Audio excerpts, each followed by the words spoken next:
দীর্ঘ ৬ বছর অপেক্ষা করার পরে পাতাল লোকের টিজার দেখে আমি ভাই সত্যি খুব কষ্ট পেয়েছি। কারণ এই ধরনের টিজার মানে আশা করিনি। কারণ একটা পাতাল লোক ভারতবর্ষের অন্যতম একটা মাচ অ্যাওয়েটেড ওয়েব সিরিজ। তো সেই জায়গায় দাঁড়িয়ে দীর্ঘ ৬ বছর, অন্যান্য ওয়েব সিরিজ এতদিন ওয়েট করায় না। তারা ২ বছর ৩ বছরের মাথাতেই কিন্তু পরের সিজন নিয়ে চলে আসে। কিন্তু পাতাল লোক প্রায় ৫ বছর ৬ বছর পর কিন্তু তার পরের সেশন নিয়ে আসছে, যেখানে এমন একটা জায়গায় ছবিটাকে সিরিজটাকে ছেড়েছিল অনুষ্কা শর্মা এই কারণে বলবো, কারণ অনুষ্কা শর্মা এই পাতাল লোক ওয়েব সিরিজের প্রডিউসার ছিল সেই সময়।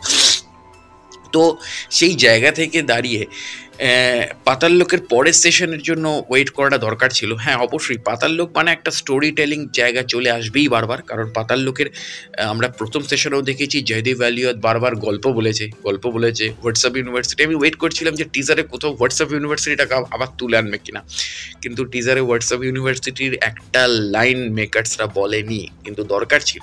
কারণ পাতাল লোক থেকে হোয়াটসঅ্যাপ ইউনিভার্সিটি এই ওয়ার্ডটা খুব পপুলার হয়েছিল, খুব ট্রেন্ডিং হয়েছিল, যার জন্য এই ওয়ার্ডটা একটা কাল্ট হয়েছিল। এই ওয়ার্ডটাকে কিন্তু ইউজ করা উচিত ছিল টিজারে মেকার্সদের, কিন্তু মেকার্সরা সেটা ইউজ করেনি, সেটা তাদের নিজের ইচ্ছা। কিন্তু একটা চেম্বার রুম ড্রামার মতন পাক্কা ২ মিনিটের টিজারে একটা গল্প বলে গেল জয়দীপ আলিয়াত একা, কোথাও এটা মেনে নেওয়া গেল না। কারণ এক সিনের কিছু ঝলক দরকার ছিল এখানে। কারণ ওই যে বললাম পাতাল লোক, এটা ভাই অন্য কোনো কিছু নয়। কেননা প্রতিদিন প্রচুর ওয়েব সিরিজ, প্রচুর সিনেমার ট্রেলার টিজার বেরোয়, কিন্তু আমি অন্তত সব কিছু রিভিউ করতে বসি না। কারণ আমার কাছে সব কিছু স্পেশাল নয়, সবাই স্পেশাল নয়, কিন্তু আমার কাছে কিছু কিছু জিনিস স্পেশাল বা কিছু কিছু ব্যক্তি স্পেশাল, সেই কারণে তাদেরকে নিয়ে রিভিউ করতে বসি আমি, ভালো লাগে আমার রিভিউ করতে। তো এক্স্যাক্টলি সেই জায়গা থেকে দাঁড়িয়ে পাতাল লোক আমার কাছে সেই স্পেশাল একটা প্রজেক্ট ছিল, যেরকম মির্জাপুর, যেরকম পঞ্চায়েত, যেরকম ফ্যামিলি ম্যান, যেরকম ফার্জি, সেরকম কিন্তু পাতাল লোকও আমার কাছে সেই লেভেলের একটা ওয়েব সিরিজ, যে ওয়েব সিরিজটার জন্য আমার ৫ বছর ধরে অপেক্ষা করছি। তো সেই ৫ বছর পর এসে সেই আমার এইখানে একটা চ্যালেঞ্জের ডায়লগ মনে পড়ে যাচ্ছে, সেই চ্যালেঞ্জ সিনেমা আর কি, যেখানে রতব দত্ত যখন কলেজে পৌঁছেছিল তখন বলেছিল সারাদিন উপোস করে হাতে একটা বাতাসা। তো এক্স্যাক্টলি তাই ৫ বছর ধরে ওয়েট করার পর হাতে একটা বাতাসার মতন, জাস্ট একটা চেম্বার রুম ড্রামার মতন কিছু কথা বলে গেল, একটা স্টোরি লাইন শুনিয়ে গেল জয়দীপ আলিয়াত, একটা লিফট আপ ডাউন করলো, এখানেই হয়ে গেল কি? হ্যাঁ, অবশ্যই মেকার্সরা ট্রেলারে হয়তো আরো বড় ধাক্কা দিতে চলেছে, হয়তো হতেই পারে, কিন্তু টিজার আরেকটু বেটার করা উচিত ছিল। কিন্তু হয়তো এই সেশনে নীরজ কবির ক্যারেক্টার ফিরবে না, কারণ নীরজ কবির ক্যারেক্টার না ফেরাই হয়তো প্রাসঙ্গিক হবে, কারণ ওই গল্পটা হয়তো ওখানেই শেষ করে দিচ্ছে।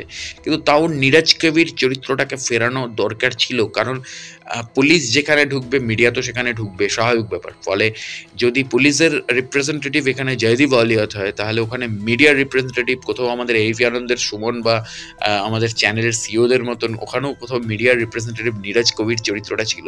ফলে নীরজ কবির চরিত্রটাও এখানে দরকার নতুন গল্পে, নতুন সেশনে রাখার।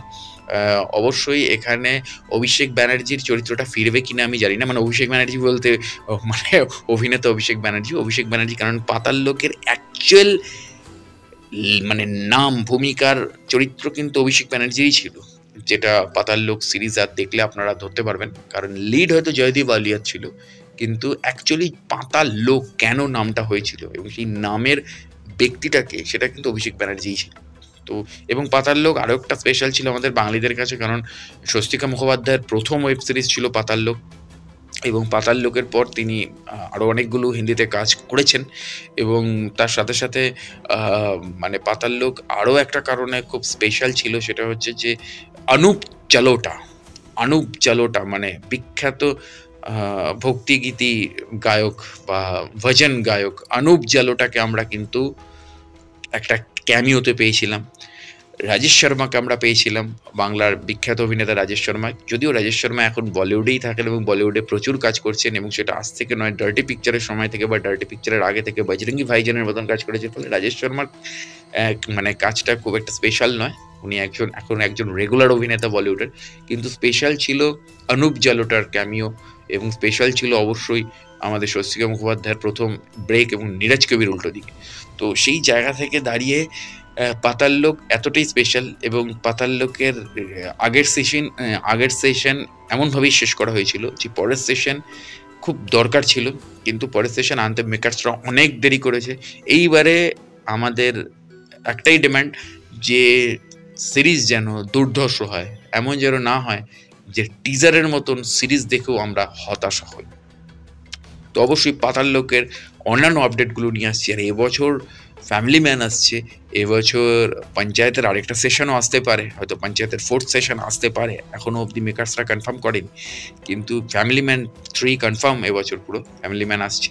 তো এক্স্যাক্টলি অন্যান্য আপডেটগুলো নিয়ে আসছি, জুড়ে থাকুন আমার চ্যানেলের সাথে দেখা এবং পেজের সাথে। দেখা হচ্ছে পরের ভিডিওতে। নমস্কার।